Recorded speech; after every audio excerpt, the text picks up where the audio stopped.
तथागत भगवान गौतम बुद्ध, तसेच परमपूज्य डॉक्टर बाबासाहेब आंबेडकर आणि आज ज्यांचा विषय मी घेणार आहे माता रमाई यांच्या पावन स्मृतीस अभिवादन करते आणि माझ्या विषयाला सुरुवात करते. सुरुवात करण्यापूर्वी थोडीशी क्षमा मागू इच्छिते, कारण की एका महान व्यक्तिमत्वाबद्दल बोलायचं आहे आणि एकाच महान व्यक्तिमत्वाबद्दल बोलत नसून त्यासोबतच दुसरेही महान व्यक्तिमत्व बोलताना आपोआपच येणार आहे माझ्या व्याख्यानामध्ये. तर बोलताना काही उलटून झालं तर आधीच क्षमा मागून घेते, कारण की हा विषय काही अभ्यासाचा एक असा पुस्तकातला विषय नाही आहे की ज्या विषयाला रीतसर पायऱ्या पायऱ्यांनी मांडून मी तुमच्यासमोर प्रस्तुत करावा. हा असा विषय आहे की यामध्ये मागे जावं पुढे यावं, मागे जावं पुढे जावं असं वारंवार होणार आहे. तर कुठल्या गोष्टी सुटतील, कुठल्या गोष्टी जास्तीच्या येतील, तर त्यासाठी मी आधीच आपणासमोर क्षमस्व मागते आणि या विषयाला सुरुवात करते. आजचा माझा विषय आहे स्फूर्ती माता रमाई. माता रमाई म्हणजे रमाई होण्यापर्यंतची जी वाटचाल आहे ती वाटचाल आज या व्याख्यानामधून किंवा प्रवचनामधून आपल्यासमोर मांडण्याचा मी प्रयत्न करत आहे. रमाई कशी झाली आणि तिला रमाईचं महत्त्व कसं मिळालं एवढंच नव्हे तर रमाई ही स्फूर्ती माता रमाई कशी झाली, रमाई ही त्यागमूर्ती माता रमाई कशी झाली आणि रमाई ही करुणामयी माता रमाई कशी झाली याची वाटचाल आज आपल्याला बघायची आहे. एक स्त्री जिचं आयुष्य संपूर्ण कुटुंबाच्या सभोवताल फिरत असते, संपूर्ण आयुष्य ती कुटुंबासाठी जगत असते, अशा स्त्रीला आपण एवढं उच्चस्थान का द्यावं? अशा स्त्रीला जी कुटुंबासाठी जगत आहे अशा स्त्रीला आपण इतकं मोठं स्थान का द्यावं या प्रश्नाचं उत्तरही आज या व्याख्यानातून आपल्याला मिळणार आहे. सर्वसामान्य स्त्री ना ती, त्या काळातील सर्वसामान्य स्त्री जशा इतर स्त्रिया आपल्या कुटुंबासाठी जगतात तशीच तीही जगली. मग तिच्यात आणि इतरांमध्ये भेद तो काय? इतरांत आणि तिच्यात हा जो भेद आहे या भेदाच्या प्रश्नाचं उत्तरही आज आपल्याला यातून मिळणार आहे. रमा रुक्मिणी आणि भिकूची मुलगी कोकणामधल्या एका छोट्याशा गावामध्ये जिचं बालपण सुरूच झालं होतं असं मी प्रकर्षाने म्हणेन. जिचं बालपण सुरू झालेलं होतं अशा या दाम्पत्याची ती रमा. आणि या रमाचं जे बालपण आहे हे बालपण कसं मग सुरुवात झालं असा जो शब्द मी वापरला आहे ते तुम्हाला कळेलच. ही रमा घरातली मोठी मुलगी रुक्मिणी आणि भिकूची. त्यांना इतरही 2 अपत्य होते, गौरा आणि शंकर, पण ते रमापेक्षा लहान होते. आणि या लहान भावंडांची ही मोठी बहीण कधी त्यांची आई झाली हेही आपल्याला दिसते. या रमाला लहानपणी तिच्या आईकडून जे धडे मिळाले, जे संस्काराचे धडे मिळाले, ते संस्काराचे धडे तिने आपल्या आयुष्याच्या शेवटपर्यंत कसे टिकवून ठेवले आणि त्या संस्काराच्या धड्यांचं कसं चीज केलं, कसं सोनं केलं हे आपल्याला या रमाबाईच्या आयुष्याच्या जगण्यामधून दिसून येतं, जीवनातून दिसून येतं. जेव्हा रमा लहान होती, अवघ्या 6-7 वर्षांची वगैरे असेल, तर तेव्हापासून तिच्या आईचे संस्कार तिच्यावर सुरू झाले. मुलीने कसं वागावं, कसं राहावं, कसं इतरांशी बोलावं, कसं सगळ्यांना सांभाळून घ्यावं. कारण रमा आता काही दिवसातच तुला दुसऱ्याच्या घरी जायचं आहे, परक्याच्या घरी जायचं आहे, तुला तुझा संसार थाटायचा आहे. मग संसार थाटत असताना तुला काय काय गोष्टी सहन कराव्या लागतील, काय काय गोष्टींना सामोरे जावे लागेल आणि काय काय गोष्टी तुला समजूतदारपणे समजून घ्याव्या लागतील याचे धडे रमाबाईवर अवघे 6-7 वर्षापासूनच सुरू झाले होते. कारण त्या काळामध्ये बालविवाह होता. 8-9 वर्षाची मुलगी झाली की तिच्या लग्नाची घाई आईवडिलांना लागली. आणि तसंच या रुक्मिणीला सुद्धा आपल्या मुलीच्या भविष्याची काळजी लागलेली असायची. अगदी गरीब कुटुंबामध्ये काय असतं असतात, हे संस्काराचे सामंजस्याचे धडे असतात, जे त्यांचा पूर्ण आयुष्याचा ठेवा असतो आणि संपूर्ण आयुष्याचा हा ठेवा रुक्मिणीबाई रमाला देऊ इच्छित होती. जसा वेळ मिळेल, दुपारची कामं झाल्यानंतर जसा वेळ मिळेल तसा या मायलेकी बसत आणि रमाबाईला आपल्या आईकडनं, रुक्मिणीबाईकडनं हे धडे मिळू लागले. खूप सारी गोष्टी रमाला समजतही नसत.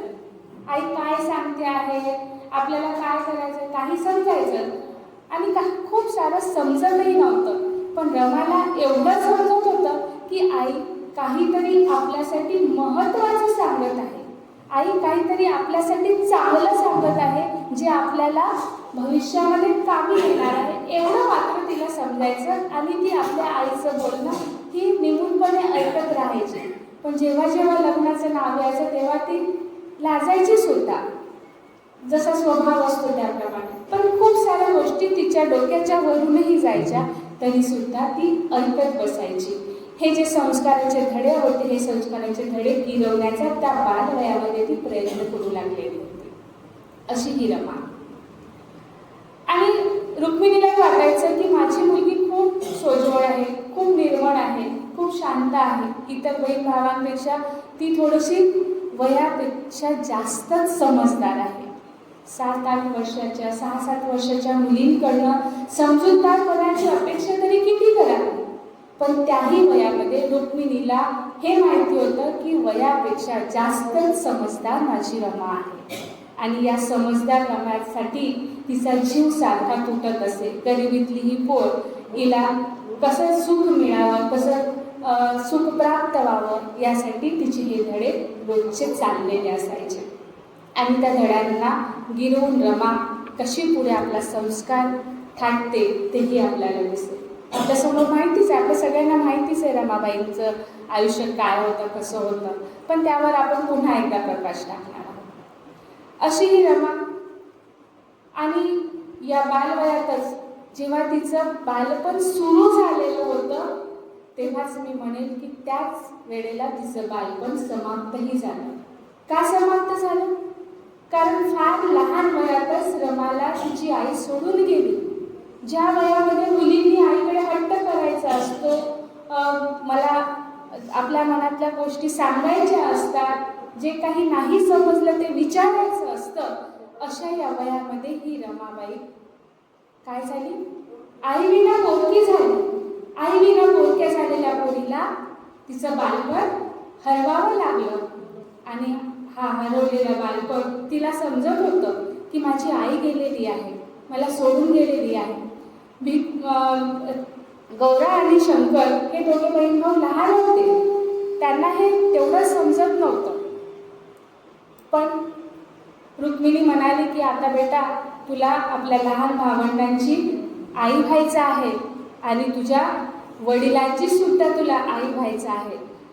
एका बालवयातच आई पण टाकून गेलेली ही रुक्मिणी आणि रमा, या बालवयातच मातृत्व स्वीकारणारी रमा, यात खूप मोठी तफावत आहे. म्हणूनच मी म्हटलं की बालवयातच तिचं बालपण हरवून गेलेलं होतं.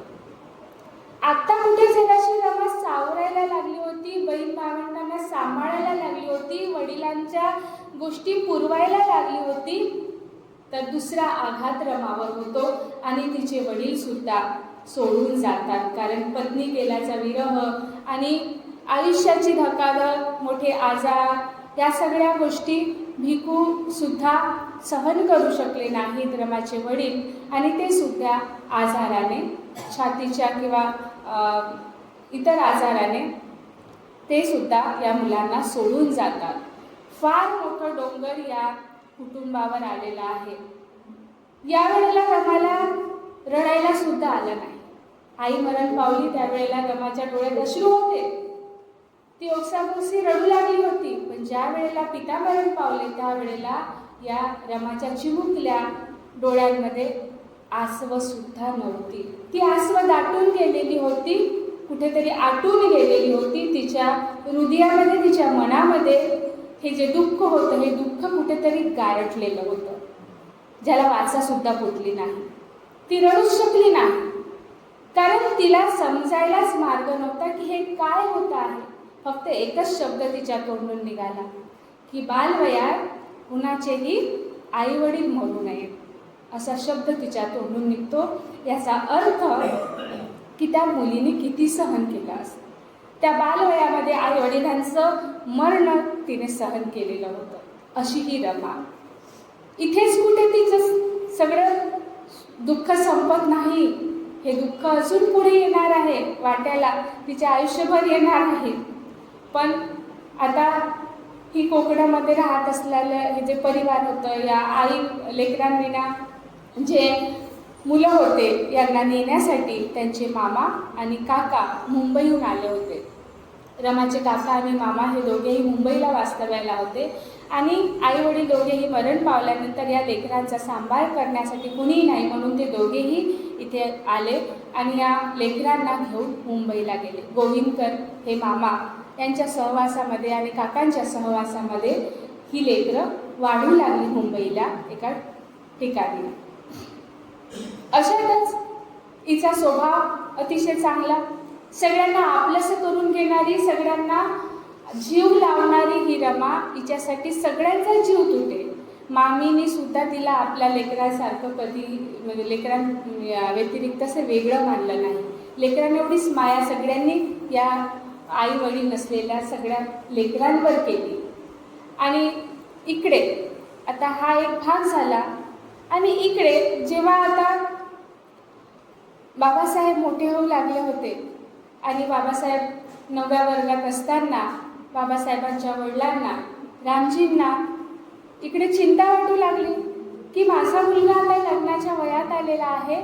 या लग्नात आलेल्या वयाच्या मुलासाठी आता मुलगी बघितली पाहिजे आणि म्हणून त्यांची धडपड ही सुरू झाली. ते वारंवार आपल्या बहिणीजवळ सांगू लागले की मला आता भीमाचं लग्न करायचं आहे, भीमरावाचं लग्न करायचं आहे. तर त्यांची आत्या म्हणायची की आता तर मुलगा शिकत आहे, पण ते म्हणायचे नाही, शिकणं तर सुरूच राहील, ते कधीही थांबणार नाही, पण आता योग्य वेळ आहे त्याच्यासाठी मुलगी बघायची आणि लग्न करायचं.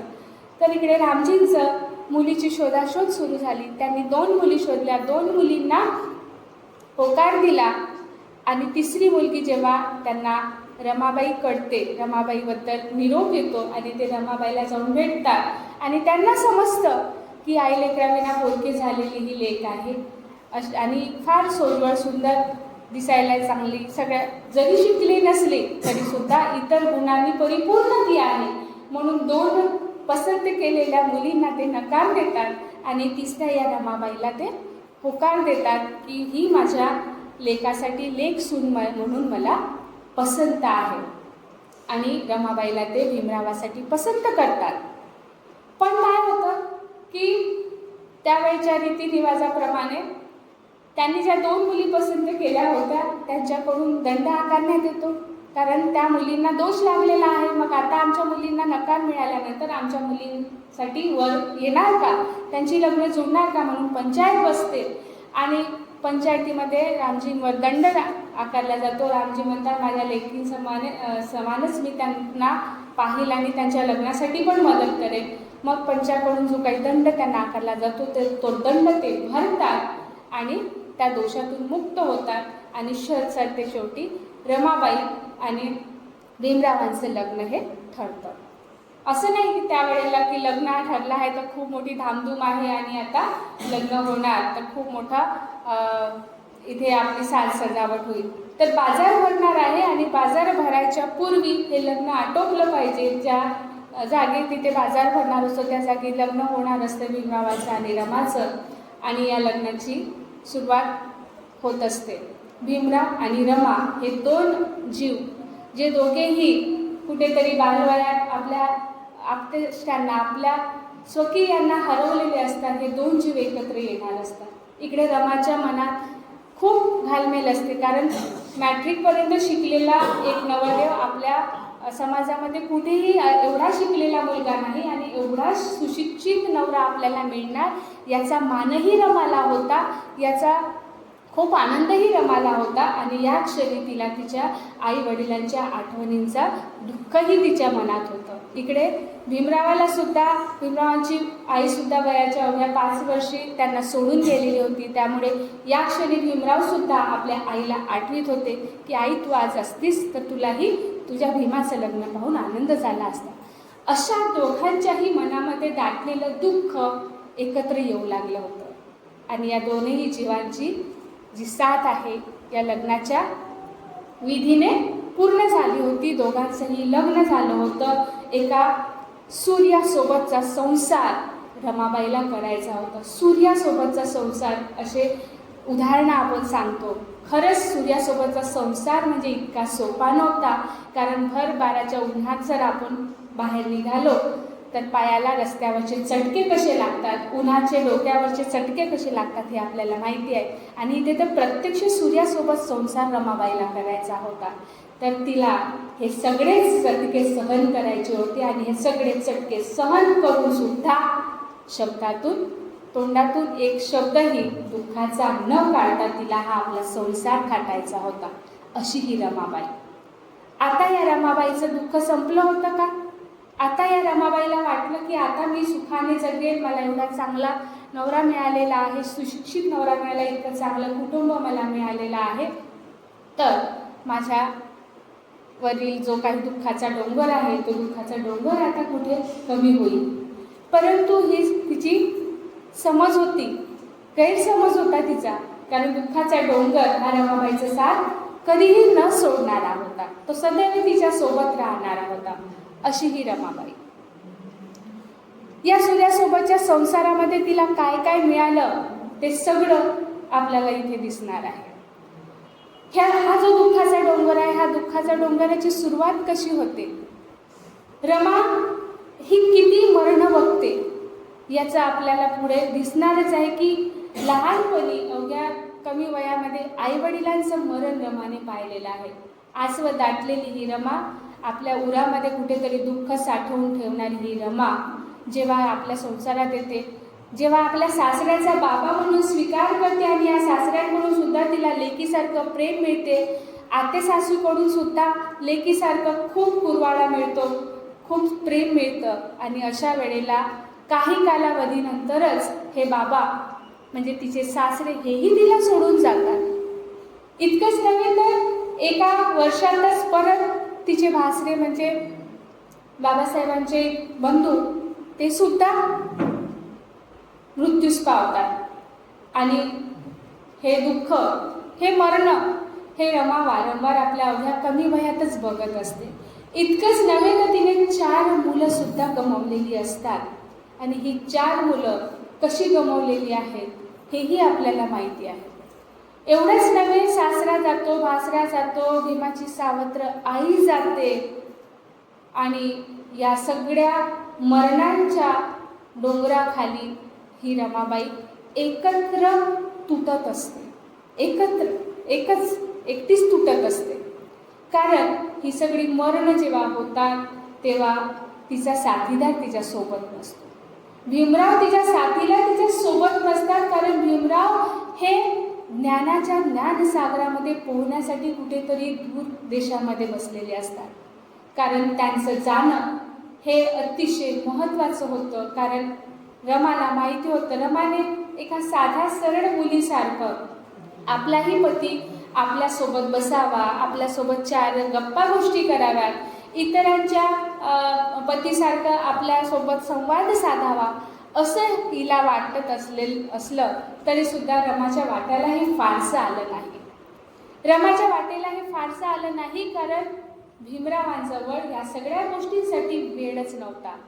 दिवसातले तासच भीमरावासाठी, अभ्यासासाठी, वाचनासाठी, ज्ञानात पोहण्यासाठी कमी पडायचे. कारण भीमरावावर एका कुटुंबाची जबाबदारी नव्हती, तर संपूर्ण समाजाच्या कुटुंबाची जबाबदारी होती. आणि संपूर्ण समाजाच्या कुटुंबाची जबाबदारी उचलणारा भीमराव हा आपल्या स्वतःच्या कुटुंबाकडे फारसं लक्ष देऊ शकलं नाही, हेही आपल्याला मान्यच करावं लागेल. आणि भीमरावांनी सुद्धा म्हटलेलं आहे की तू घर सांभाळ, मी समाजातल्या लेकरांची घरं सांभाळतो. आणि ही जी तालमेल आहे, ही तालमेल किंवा हे सामंजस्य खूप कमी वयातच रमाला समजून घ्यावं लागलं की माझ्या पतीला माझ्यासोबत बसून गप्पा मारण्या इतका वेळ नाही. माझ्या पतीला समाजाचं दुःख दूर करायचं आहे, समाजासाठी काहीतरी देणं देऊन जायचं आहे. समाजातले दुःखांचे अश्रू हे आपल्या हाताने माझ्या पतीला पुसायचे आहेत. मग माझे अश्रू मलाच पुसायचे आहेत. मग माझे अश्रू मलाच पुसायचे आहेत. तर वारंवार मी आपल्या पतीकडे ह्या गोष्टी कशाला सांगू? आपलं दुःख, आपल्या हृदयातील वेदना मी वारंवार त्यांच्यापुढे का सांगू? तरी सुद्धा स्त्री हृदय छोट्या छोट्या गोष्टीसाठी कुठेतरी रमासुद्धा कधी कधी हरखून जायची आणि भीमरावांना बोलून रुसायची सुद्धा.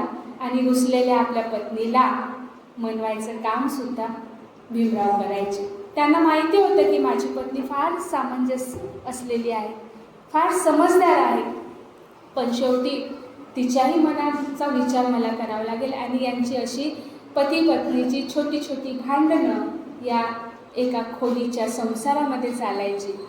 फारच राग आला तर भीमराव कधीतरी दार बंद करून पुस्तकांच्या गोत्यामध्ये आपला मन रमवून घ्यायचे.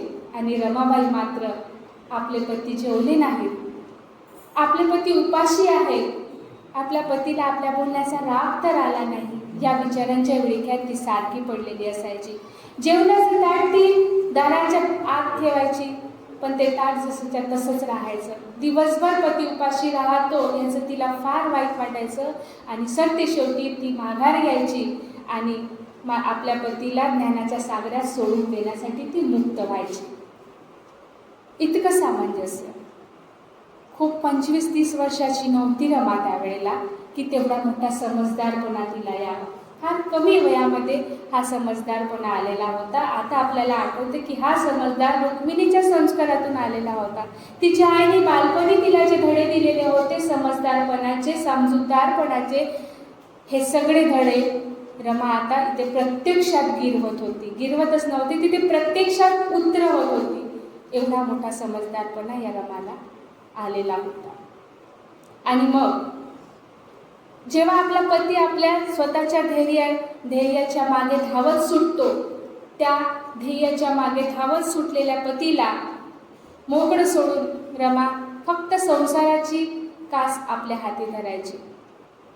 फार सुख नव्हतं, पण सुख होतं ते आप्तेष्टांचं, घरातल्या लोकांचं, सासऱ्याकडून मिळालेल्या प्रेमाचं, मायेचं, आपल्या जावेकडून मिळालेल्या प्रेमाचं. लक्ष्मीबाई जी त्यांची मोठी जाऊ होती, त्यांची भीमरावांची आत्या जिच्याकडून मिळालेल्या मायेचा छत्र होतं, यामध्येच रमा खुश होती.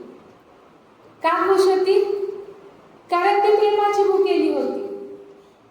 कारण तिला ते प्रेम बालवयातच कुठेतरी हिरावून गेलेलं होतं आणि आता ते प्रेम तिला भरभरून मिळू लागलेलं होतं. आणि या प्रेमामध्ये ती स्वतःला इतकं सुखी मानू लागली होती की इतर दुःख तिच्यासमोर अगदी नगण्य झालेली होती. घरातली गरिबी, घरात दुसऱ्या वेळेला सांजेला पकवायसाठी काही आहे की नाही आहे याचा विचार, हे सारं तिच्यासमोर फार छोटं झालेलं होतं.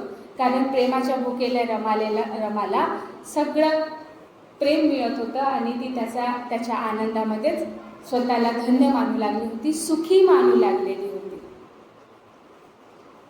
ही रमा रमाबाई कशी बनते? ही रमा रमाई कशी बनते? तर जेव्हा भीमराव परदेशी जायला निघतात, त्या रमाबाईला वाटायचं की खूप शिकले आहेत ना आपले पती, आता त्यांना कुठेतरी 300-400 रुपये पगारही मिळायला लागलेला आहे, कशाला जावं, आणखी काय करावं शिकून? विदेशात तर गेलेच आहे, पुन्हा वारंवार विदेशात कशाला जाऊन शिकायचं? यासाठी त्यांची दोघांची जी रुसवा फुगवा चालत होता, त्या रुसव्या फुग्याचं वर्णन मी आत्ताच केलेलं आहे की ते सुद्धा भीमराव सुद्धा आपल्या पत्नीला फार प्रेमळपणाने समजावून सांगत, कधी कधी रागानेही सांगत, आणि ही रमा समजून जायची. मग ज्या वेळेला विदेशात पती असतो त्यावेळेला रमाने काय काय बघितलं, आपल्या संसारामध्ये काय काय गोष्टींना ती सामोरी गेली हे आपल्याला माहिती आहे. आपली मुलं स्वतःच्या हाताने स्मशानात नेणारी ही रमा, खूप मोठं काळीज लागतं ह्या गोष्टीसाठी की आपल्या वर्षातल्या आतल्या मुलांना, काही महिन्यांच्या आतल्या मुलांना तुम्हाला पुरवावं लागतं, माती द्यावी लागते. आणि अशा वेळेला आपल्याला रडण्यासाठी खांदा देणारा आपला पतीसुद्धा आपल्यासोबत नसतो. त्यावेळेला ही दुःख पचवणं एका स्त्रीसाठी फार मोठी असतात. पण ही मोठमोठी दुःखसुद्धा रमाने खूप सहजतेने पचवली, कारण तिच्या या दुःखांच्या पुढे जे बाबासाहेब सहन करत होते, समाजाचं दुःख, ते दुःख फार मोठं होतं. समाजाला स्वतःच्या दुःखातून मुक्त करण्यासाठी जो लढा बाबासाहेब देत होते, जे स्वतःशी झगडत होते, इतरांशी झगडत होते, हे दुःख रमाच्या दुःखासमोर काहीही नव्हतं. आणि याची समज रमाला आली होती. म्हणून स्वतःची आसव स्वतःच्या डोळ्यांनी पुसून आपल्या मुलांना मूठ माती देऊन रमा घरी परत येईल. एका पाठोपाठ 4 लेकरं तिने गमावली. फक्त यशवंत हा एकुलता एक मुलगा, जोही संधिवाताने सतत आजारी असायचा, हा एकच मुलगा घेऊन आपल्यासोबत ती असायची. आणि या 4 लेकरांना जेव्हा गमावते तेव्हा तिचं दुःख फार होतं. कधीतरी तिला वाटायचं की बाबासाहेबांना सगळं सांगून टाकावं, आपल्या पतीला सगळं सांगून मोकळं व्हावं. आणि कधीतरी ती त्यांना पत्र लिहिते रमा. का लिहिते? कारण बाबासाहेबांनी तिला शिकवलं होतं, सुशिक्षित केलं होतं. बाबासाहेब तिच्या आधीच मागे लागले होते की रमा, आता तुलाही शिकलं पाहिजे. ती म्हणायची, तुम्ही शिकता की, मला काय करायचंय शिकून, जेवढं शिकायचंय तेवढं तुम्ही शिका, मला काय करायचंय. बाबासाहेब म्हणायचे की अक्षर ओळख ही असलीच पाहिजे रमा, तुला सुद्धा लिहिता वाचता आलंच पाहिजे. महात्मा ज्योतिबा फुल्यांनी आपल्या सावित्रीला शिकवलं होतं, तसं तुला शिकलं पाहिजे. त्यांनी सुद्धा कष्ट सहन करून सावित्रीबाईंना शिकवलं होतं, तसं तुला शिकलं पाहिजे रमा.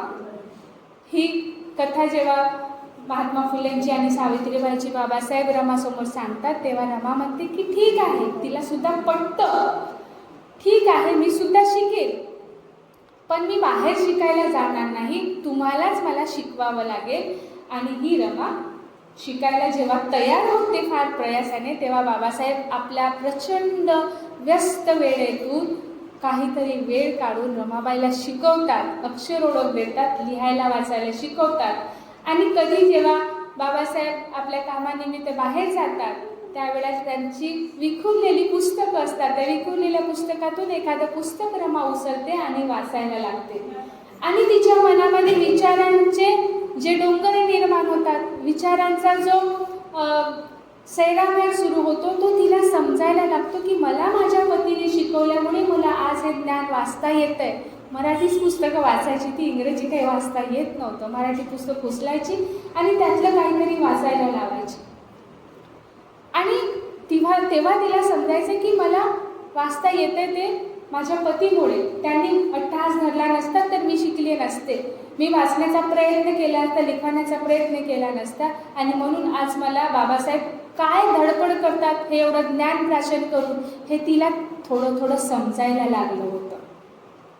आणि त्यावेळेला तिला त्या ग्रंथांचं, पुस्तकांचं महत्त्व समजायला लागलं होतं की माझा पती या पुस्तकांमागे इतका वेडा का आहे, कारण त्यात असीम ज्ञान आहे. आणि ते असीम ज्ञान जेव्हा मी 2 ओळी वाचते तेव्हा मी एवढी भारावून जाते, तर माझा नवरा तर अख्खी पुस्तकं खाऊन टाकतो. तर त्याच्या डोक्यात किती मोठं वादळ निर्माण झालं असेल हे तिला तेव्हा समजायला लागलं होतं. इथे कुठेतरी रमाई व्हायला सुरुवात झाली होती, कारण तिच्या विचारांमध्ये बदल व्हायला लागला होता. मग एके वेळेला जेव्हा बाबासाहेबांना बुद्धायन धम्म जेव्हा मिळतो, बक्षीस म्हणून मिळतो, तो बुद्धायन धम्म सुद्धा रामजी रमाबाईच्या हाती देतात आणि म्हणतात मला वाचून दाखव रमा. त्यावेळेला ती रमाबाई बुद्धायन धम्म सुद्धा आपल्या सासऱ्यांना वाचून दाखवायची. आणि खरोखरच बुद्धाच्या तत्वांचा थोडा थोडा परिणाम तिच्यावर नक्कीच होऊ लागला होता. जेव्हा ती थोडं थोडं वाचायला लागली होती तेव्हा ती खूप काही समजायला लागली होती. जेव्हा मनुष्य थोडं वाचतो तेव्हा खूप काही समजतो. मग विचार केला की बाबासाहेब तर खूप वाचत होते, तर त्यांनी किती किती किती समजलं असेल या समाजाप्रती, या सगळ्या विश्वाप्रती ही समज आता रमाला यायला लागली होती. आणि म्हणूनच पतीच्या ध्येयाच्या मार्गात कधीही अडथळा निर्माण व्हायचं नाही हे आता सरतेशेवटी रमाने ठरवून टाकलं होतं की मी कधीही आपल्या पतीच्या रस्त्याच्या आड येणार नाही. पैसा पुरला नाही तरी चालेल, पतीकडून मिळणारे फक्त 100 रुपये महिनाभर नाही पुरले तरी चालेल, आगपेटीच्या 2 काड्या महिनाभर नाही पुरल्या तरी चालेल, पण तिसरी आगपेटी घरात विकत आणायची नाही हे रमाबाईने ठरवून टाकलं होतं. का? कारण त्या 100 रुपयाचं महत्त्व रमाबाईला कळलं होतं आणि या 100 रुपयाच्या धडपडीसाठी माझा नवरा किती कष्ट घेतोय हे सुद्धा रमाबाईला समजलं होतं. आणि म्हणून तिने पैशाचा अपव्यय टाळला होता, पैशाला समजून घेतलं होतं, त्याची किंमत जाणली होती आणि या 100 रुपयामध्ये आपलं कुटुंब कसं चालवायचं हे ती शिकून गेली होती. फार छोटं कुटुंब होतं का रमाबाईचं? नाही. सासरा, लक्ष्मीबाई, त्याच्यानंतर त्यांची आते सासू, भीमरावांची सावत्र आई, भीमरावांचे बंधू, भीमरावांच्या बंधूंचा मुलगा आणि आपला मुलगा, एवढ्या लोकांचं कुटुंब हे एकटी सांभाळणारी रमा. काय एकटी सांभाळत होती? रामजी असेपर्यंत रामजींनी कुटुंबाला खूप हातभार लावलेला होता. रामजींनी रमावर कसलाही त्रास येऊ दिला नव्हता. परंतु जेव्हा रामजींचा मृत्यू होतो, सासरा मरण पावतो आणि सासऱ्यांच्या पाठोपाठच जेव्हा 1 वर्षातच भासरे सुद्धा मरण पावतात, तेव्हा लोडी असलेली आपली आते सासू आणि आपली भाऊजाई या लोकांना घराबाहेर कसं पडू देणार? पती तर विदेशात आणि त्यांच्यासमोर कसं काय आपले हाल अपेष्टा मांडणार? अशा वेळेला ही रमाबाई घराच्या बाहेर पडते, कुटुंब सांभाळण्यासाठी बाहेर पडते. पण एवढ्या मोठ्या विद्वान माणसाची बाई घराबाहेर पडून काम काय करणार? काय काम करणार? कारण घर तर चालवायचं आहे, पोटाची आग तर थांबवायची आहे. मग पोटाची आग थांबवण्यासाठी वाट्याला पडेल ती कामं करायसाठी रमाबाई घराच्या बाहेर निघते, शेणाच्या गौऱ्या थापते. आपल्या पतीला दोष लागू नये म्हणून अंधारात जाऊन शेणाच्या गौऱ्या थापते. कारण शिकलेला एवढा मोठ्या साहेबाची बायको गौऱ्या थापेल म्हणून आपल्या पतीला दोष लागेल, लोक त्यांना काय बोलतील याचा विचार करून रमाबाई अंधारात जाऊन गौऱ्या थापायची, सरपणासाठी लाकडं जमा करायची. यशवंत सुद्धा तिच्या सोबतीला असायचा. असं हे सगळं संसार सांभाळण्याचं काम रमाबाई करायची. आणि तरी सुद्धा बाबासाहेबांसमोर कधीही त्याचं दुःख व्यक्त करत नव्हती. सगळं काही ठीक आहे या शब्दांनी रमा नेहमी बाबासाहेबांना सांत्वन देत होती. ही रमा जेव्हा बाबासाहेब महाडच्या सत्याग्रहासाठी जाणार असतात त्यावेळेला ती आजारी होती आणि आजारी असताना सुद्धा मी सुद्धा तुमच्या सोबत येणार. बाबासाहेब म्हणायचे, तू काय करणार तिथे येऊन? तर मी तिथल्या लोकांसाठी जेवण तरी बनवण्याचं काम करीन, तेवढाच माझा हातभार लागेल तुमच्या सत्याग्रहासाठी. म्हणून रमा अगदी त्यांच्या मागे लागलेली होती आणि रमाबाईची प्रकृती फार चांगली नव्हती. त्यावेळेला बाबासाहेबांना माहिती होतं की रमाबाई ऐकणार नाही, मी जर गेलो तर माझ्या पाठोपाठ येईल. म्हणून ज्या आपल्या कार्यालयामधून सरळ बाबासाहेब तिकडून सत्याग्रहासाठी निघून जातात आणि रमाबाईला कळतं की आपल्या पतीने आपल्याला नेलं नाही, कारण की आपला आजारपण हे त्यांना जाणवत होतं. अशा आजारातही पतीची साथ द्यायला तयार होणारी रमा. जेव्हा बाबासाहेब विदेशात आहेत, पैशाची टंचाई भासते, त्यावेळेला कार्यकर्त्यांकडून जमा करून आलेला पैसा रमा नाकारते. का नाकारते? कारण ती दयनीय स्थिती तिला आपल्या नवऱ्याची व्हावी अशी वाटत नाही. लोकांकडून मिळालेला मदतीचा पैसा रमा नाकारते आणि मी माझं कुटुंब सांभाळायला समर्थ आहे असं ती म्हणते. ही शेवटी बघल्यानंतर कार्यकर्त्यांना, बाबासाहेबांच्या कार्यकर्त्यांना खूप वाईट वाटतं आणि शेवटी बाबासाहेबांचा एक मोठा भाऊ जो थोडाफार कमावत होता, मला नाव लक्षात नाही ते, बाळाराम यांना ते विनंती करतात की तुम्ही घरी जा, कुटुंबात आता तुमची गरज आहे, कुटुंबात सांभाळायला कुणीही नाही, अशा वेळेला तुमचा थोडाफार हातभार लागेल म्हणून बाळारामला ते विनवतात आणि शेवटी बाळाराम ते घरी येतात. थोडेसे चांगले दिवस रमाबाईला त्या काळामध्ये दिसू लागले होते. बाळाराम कुटुंबामध्ये जी मदत करू लागले होते त्यामुळे थोडासा विसावा या रमाबाईच्या वाट्याला तेव्हा आलेला होता.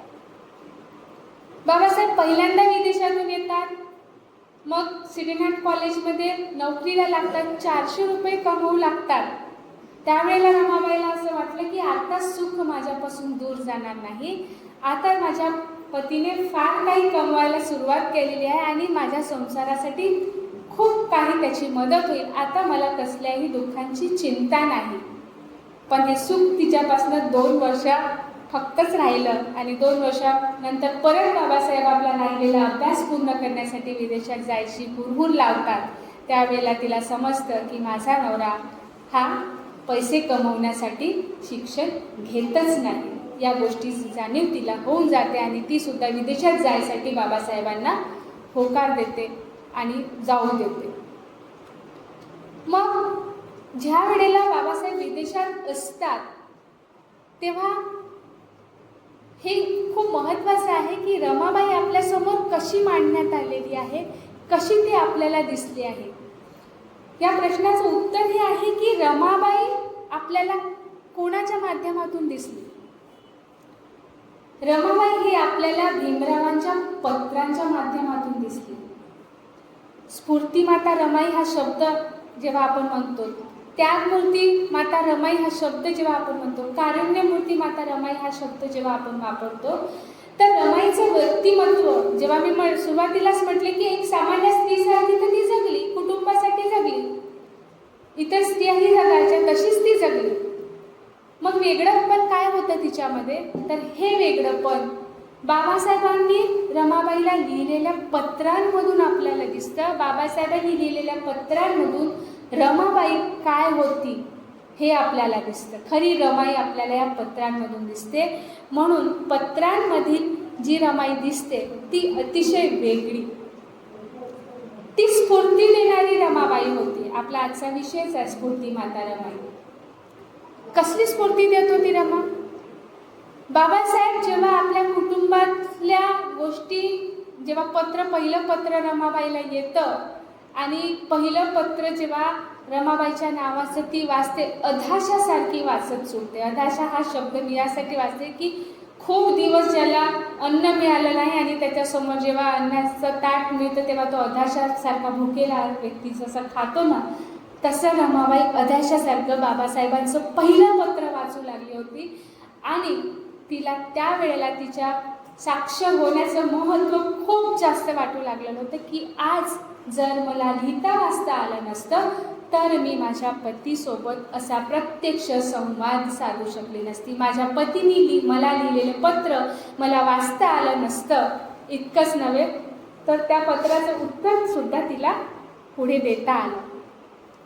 पत्रात बाबासाहेब म्हणतात की संसाराचा गाडा तुझ्यावर एकटा सोडून मी आलो आहे रमा. प्रेमाने रामू म्हणायचे बाबासाहेब तिला. रामू, तुझ्यावर एकट्यावर मी हा संसाराचा गाडा सोडून आलेलो आहे. आपली मुलं आजारपणातच आपल्याला सोडून निघून जातात. मी त्यांच्यासाठी काहीही करू शकलो नाही, मी तुझ्यासाठी काहीही करू शकलो नाही. कुटुंबात येणाऱ्या सगळ्या अडचणींना मी कधीही सामोरे जाऊ शकलो नाही रमा. पण रमा, तू आहेस म्हणून मी इथे निश्चिंत आहे, असं बाबासाहेब म्हणतात. रमा, तू आहेस म्हणून मी इथे निश्चिंत आहे, तू आहेस म्हणून मी इथे ज्ञानप्राप्ती करतो आहे. हे शब्द, हे बाबासाहेबांचे शब्द रमाला जेव्हा रमा वाचते त्यावेळेला तिला कळतं की बाबासाहेबांना किती कष्ट होत आहेत. त्या कष्टाचं जे रूप आहे त्या शब्दांमध्ये दडलेलं असतं. ते कष्ट जेव्हा प्रत्यक्षात आपण ते पत्र वाचतो ना तेव्हा नक्कीच डोळ्यातला पाणी आल्याशिवाय राहत नाही. आपण जेव्हा म्हणतो की बाबासाहेब धडपडले धडपडले धडपडले, पण त्या धडपडणाऱ्या बाबासाहेबांमागे सुद्धा एक कोमल मन असलेला पुरुष होताच ना. ज्या मनाला दुःख होत होतीच ना, ज्या मनाला वेदना होत होत्याच ना, त्या वेदनांना, त्या दुःखांना कुठेतरी मायेचं फुंकर घालणारी, कुठेतरी आश्वासन देणारी ही रमा होती. ही त्यांना स्फूर्ती देणारी होती. तू माझं स्फूर्तीस्थान आहेस रमा, कारण तुझ्यावर मी महाकुटुंबाचा भार सोडून मी इथे निश्चिंत होऊन जगतो आहे. मी माझे कार्य पूर्ण करू शकतो आहे. त्यासाठी मला तू स्फूर्ती देतेस. त्यासाठी तुझ्याकडून आलेली पत्र जे मला लिहितात की तुम्ही निश्चिंत राहा, मी आहे इथे, मी आहे इथे संसार सांभाळण्यासाठी, तुम्ही तुमचा संसार सांभाळा. बाबासाहेबांचा संसार म्हणजे समाज. तुम्ही तुमच्या संसारासाठी झटा बाबासाहेब, मी माझ्या संसारासाठी झटे. हे शब्द जेव्हा बाबासाहेब वाचतात तेव्हा बाबासाहेबांना स्फूर्ती येते. कशाची स्फूर्ती येते? अजून जास्त समाजासाठी झटण्यासाठी, अजून जास्त प्रयत्न करण्यासाठी, अजून जास्त दिवस रात्र आपला एक करून समाजासाठी देणं करण्यासाठी बाबासाहेब तयार होतात. इथे मिळते आपली स्फूर्ती माता रमाई. डॉक्टर यशवंत मनोहरांच्या पुस्तकामध्ये जेव्हा ही पत्र वाचते मी, तेव्हा निश्चितच डोळ्यांना पाणी येतं, मन भारावून जातं. कुठेतरी अशा विचारांमध्ये मन जातं की काय आहोत आपण, आणि काय होती ती माणसं, काय होते ते बाबासाहेब, आणि काय होती ती आमची रमाई, जी इतरांसाठी आपलं सर्वस्व कोणाला लावून देणारी होती. जे बाबासाहेब संपूर्ण जगासाठी लढायला तयार होते. भारतासाठी नाही, संपूर्ण जगासाठी लढायला तयार होते.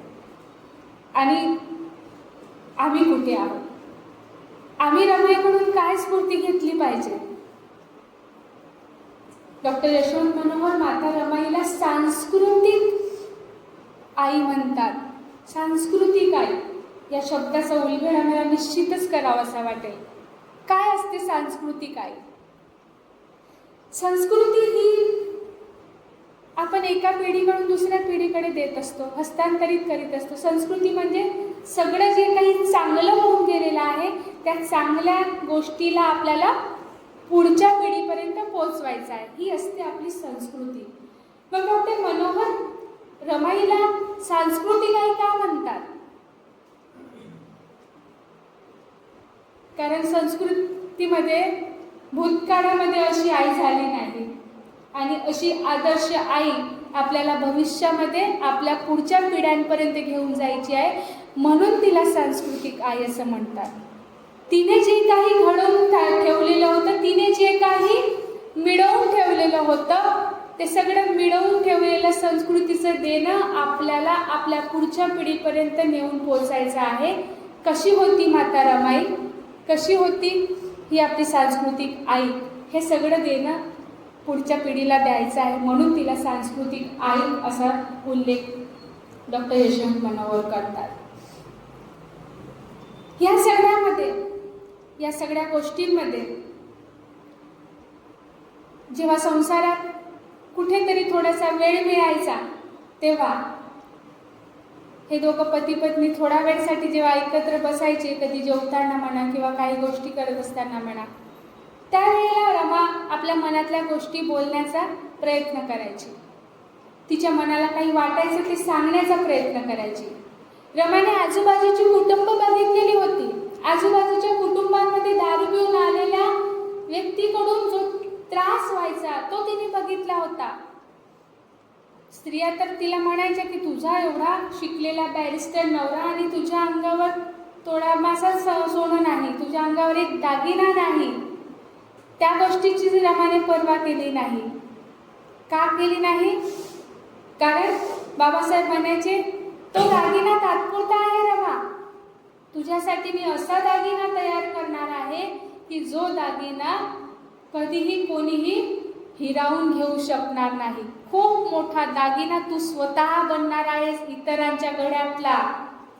म्हणून हा सोन्याचा दागिना फार महत्त्वाचा नाही. बनली आहे ना रमाई आमच्या गळ्यातला दागिना? बनली आहे की नाही? नक्कीच बनली आहे.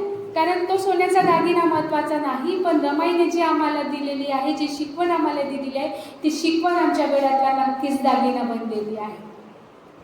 रमाई जेव्हा दारू पिऊन आलेल्या कुटुंबाची व्यथा बघायची, स्त्रियांकडून ती व्यथा ऐकायची आणि ती व्यथा आपल्या पतीजवळ सांगायची की दारू पिऊन येणाऱ्या पतींपासनं, बापांपासनं, भावांपासनं, घरातल्या आया बहिणींना काय त्रास होतो.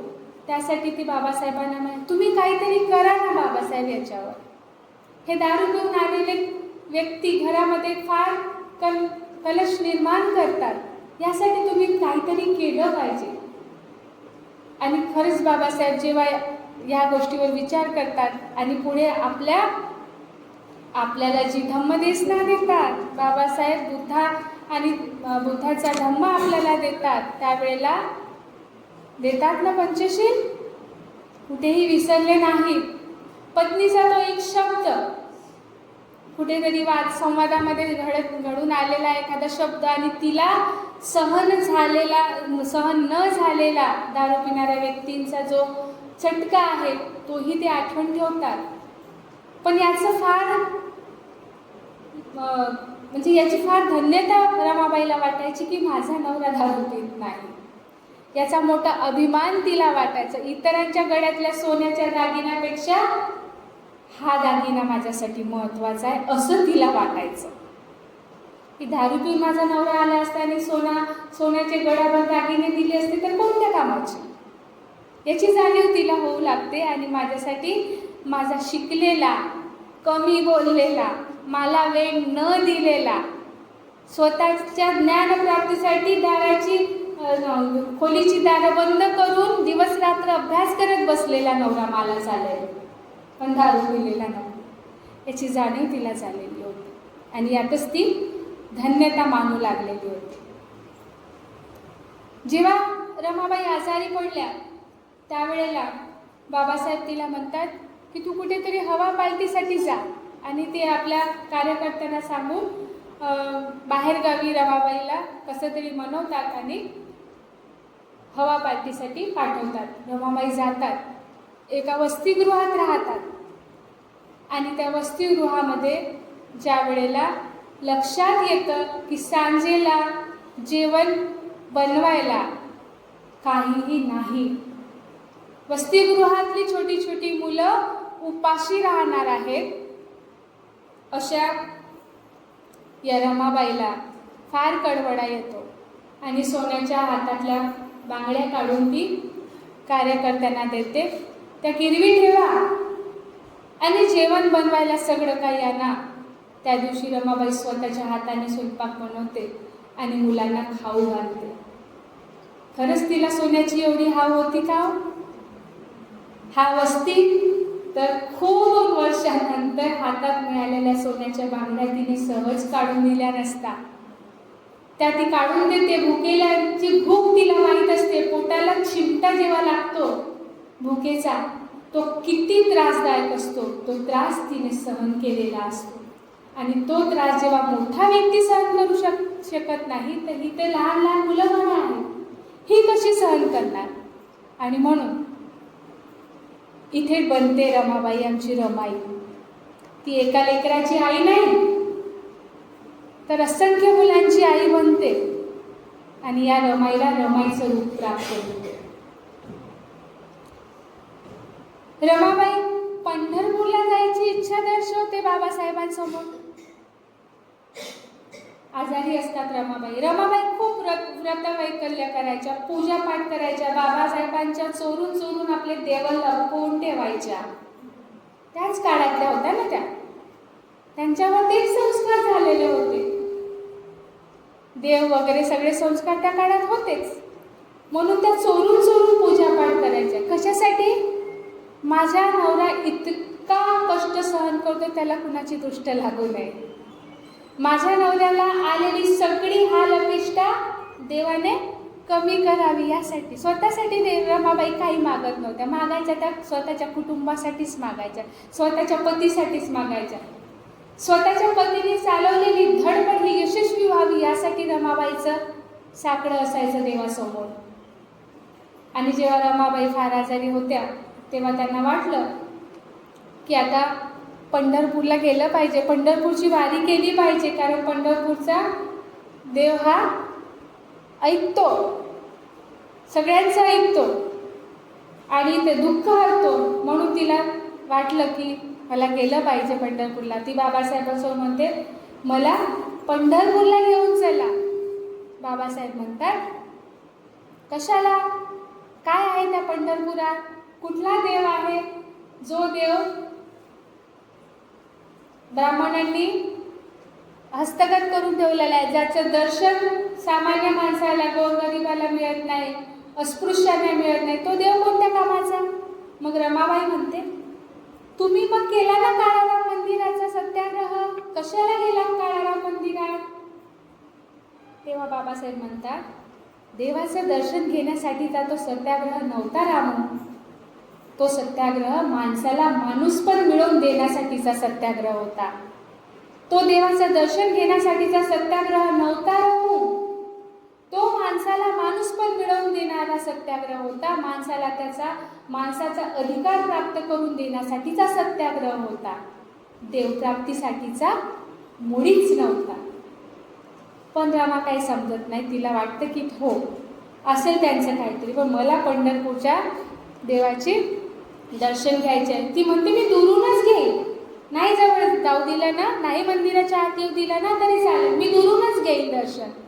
शेवटी बाबासाहेब चिडतात, रागावतात आणि तिला समजवण्याचा खूप प्रयत्न करतात. म्हणतात, रमा, या देव न मिळणाऱ्या देवासमोर जाऊन काय करतेस, आपलं वेगळं पंढरपूर निर्माण करू आणि या वेगळ्या पंढरपुरात प्रत्येक माणसाला माणसाचं माणूसपण प्राप्त करून देणारा देव निर्माण करू. या देवाचं काय करतेस रमा, असा वेगळा पंढरपूर मी तुझ्यासाठी एक दिवस निर्माण करेन. हे शब्द बाबासाहेबांचे असतात. आणि रमा कुठेतरी समज घेते आणि म्हणते की ठीक आहे. मग ती तो हट्ट सोडून देते आणि म्हणते की आता नाही नेत तर नाही नेत. असा हा संवाद पती पत्नींचा असायचा. आणि त्यानंतर जेव्हा बाबासाहेब धर्मांतराची घोषणा करतात नवीन पंढरपुरासाठी 1935मध्येच, पण या नवीन पंढरपुराची निर्मिती होण्याआधीच रमाबाई ह्या गेलेल्या असतात.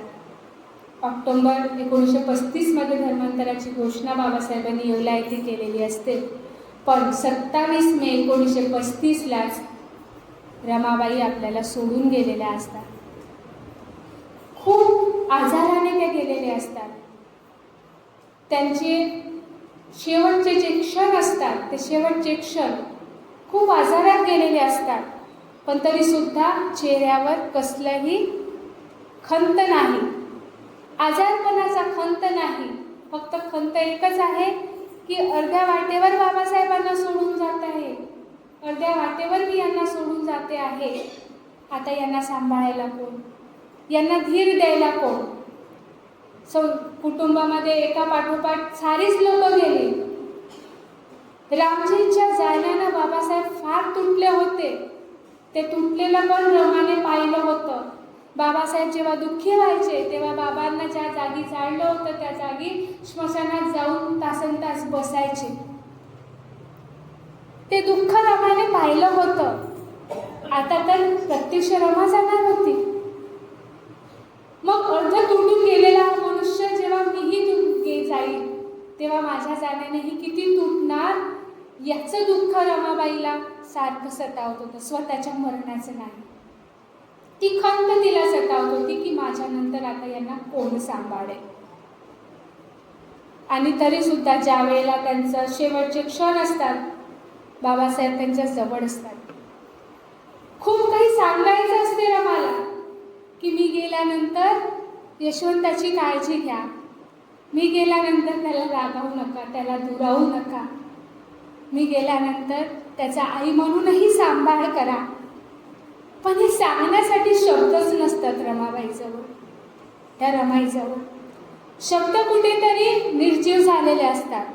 तिला बोलता येत नव्हतं. नुसत्या डोळ्यांनी ती बाबासाहेबांकडे पाहत होती. नुसत्या डोळ्यांनी बाबासाहेबांना शेवटचं ती आपल्या हृदयामध्ये साठवून घेत होती. खूप काही सांगायचं होतं तिला की समाजासाठी खूप करा, खूप मोठं व्हा, तुमचे सगळे ध्येय पूर्ण करा, तुमची सगळी स्वप्न पूर्ण करा, तुमचं नवं पंढरपूर निर्माण करा. पण ते सांगायसाठी शब्द नव्हते तिच्याजवळ. आणि शब्द हरपलेली रमा जेव्हा निघून जाते तेव्हा खूप मोठा हंबरडा फोडून बाबासाहेब रडू लागतात. म्हणतात माझ्या रमाला पांढरे वस्त्र फार आवडायचे, तिला पांढऱ्या वस्त्रांनी परिधान करा. लोक म्हणतात बाबासाहेब सुहासिनीला हिरवा रंग देऊन पाठवलं जातं. बाबासाहेब मूकसंमती देतात आणि रमाबाई जाते. रमाबाईला स्मशानात जाळून येतात. दुसऱ्या दिवशी कुणालाही न सांगता बाबासाहेब परत जिथे रमाबाईला जाळलं असतं तिथे जाऊन बसतात. आयुष्यभर दुःखाने जळलेली रमा, भुकेने जळलेली रमा, कष्टाने जळलेली रमा आणि शेवटी चितेवर जळलेली रमा बाबासाहेब पाहत असतात. आणि त्या शेवटच्या देहाला जळताना पाहून बाबासाहेब मूक होऊन जातात. पण त्या देहातून, जळलेल्या राखेतून बाबासाहेबांना आवाज येतो. कसला आवाज येतो की उठा, रामजी गेले बाबासाहेब, तेव्हाही तुम्ही असेच वारंवार जाऊन बसायचे त्यांच्या समोर आणि आपलं दुःख मनातल्या मनात ठेवायचे साठवून. पण मी गेल्याचं दुःख करू नका बाबासाहेब. रमाची राख बोलू लागली बाबासाहेबांसोबत. उठा बाबासाहेब, लोकांचं पंढरपूर तुम्हाला निर्माण करायचं आहे. लोकांसाठी स्वतःला तुम्हाला जाणून घ्यायचं. माझ्या जळण्याचं काय दुःख करता? हे अग्नीचे चटके मला लागले नाहीत, पण माझ्या जाण्याचे चटके मी तुम्हाला दिले हे मी सहन करू शकणार नाही. असे मूर्ख शब्द बाबासाहेबांच्या कानावर येतात आणि बाबासाहेब तिथून उठतात. आणि त्या राखेतून सुद्धा स्फूर्ती घेऊन बाबासाहेब आपल्या पुढच्या कामाला लागतात, पुढच्या वाटेला लागतात. आणि म्हणूनच म्हटलं जातं स्फूर्ती माता रमाई. जीवन जगत असताना कष्टातून, शब्दातून आणि शेवटच्या आपल्या राखेतून बाबासाहेबांना स्फूर्ती देणारी माता स्फूर्ती रमाई. अशा आहे माझ्या मातेला माझं त्रिवार. धन्यवाद.